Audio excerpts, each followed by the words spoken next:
Hey, what's up guys, it's Sculptures here. So most of you know we've been focusing on Cyberpunk 2077 and it has a great foundation. It's potentially one of the greatest games out there, but it does have its issues. So in order to address these issues, CD Projekt Red has just released their biggest hotfix yet this year. It is about 17 gigs, which we're gonna go over here shortly. Keep in mind though that this is a hotfix, it is not an overall patch. The overall patch should be available next month, January to February timeframe, if you believe what they say. But let me know if you think that we are going to get a big patch here in January or February. This hotfix does address stability, performance, quest issues, side quest issues, and more, but it does not address the PS4 and Xbox One issues that we're having today.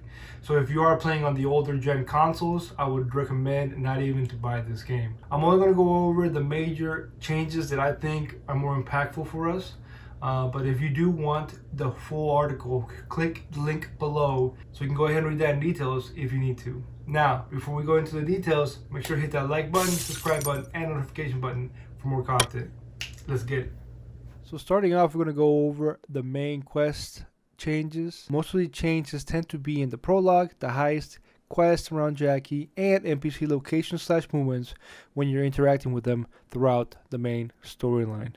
There are some small changes in the side quest as well, but overall it seems to me like these changes make it a lot smoother during the beginning quest. Moving on to the gameplay improvements, they have improved the reaction time of NPCs taking cover when in combat. Now, this is something I was actually looking forward to, and this is because combat in the main storyline and throughout the game overall seemed a bit dull over time. It seemed like the NPCs were just kind of standing there and just shooting at you, but I'm not saying this is going to fix the whole combat situation. I think this is just a step in the right direction where NPCs are now taking more cover. Hopefully in the future we'll see them taking more action regarding melee attacks and more movement.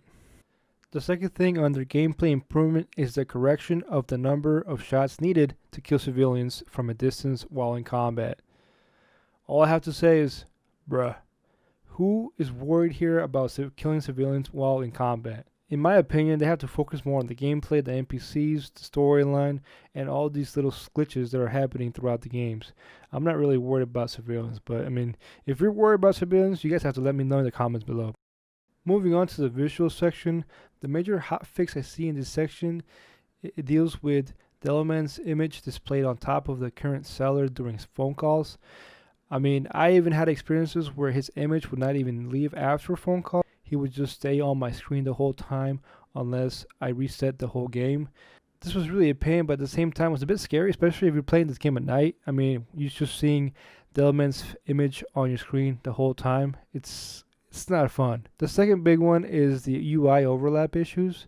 I think this is a good hotfix because I have experienced this before, where I'm looking at guns that were dropped by NPCs, and then I look away and you can clearly still see all the stats and the weapon kind and all that on the bottom right hand side of your screen.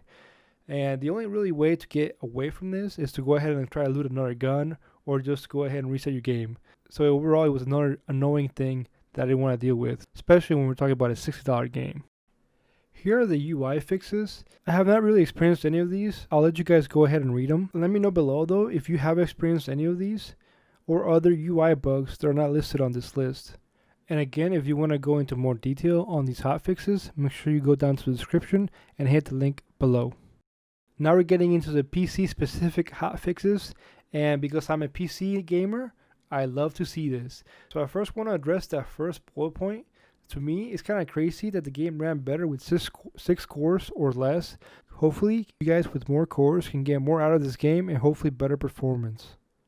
Now, reading that fourth bullet point, the fact they talk about modding in this game, it feels like they want to keep this game for a while, so that is great news, and I'm really excited of what they're going to bring out here in the near future.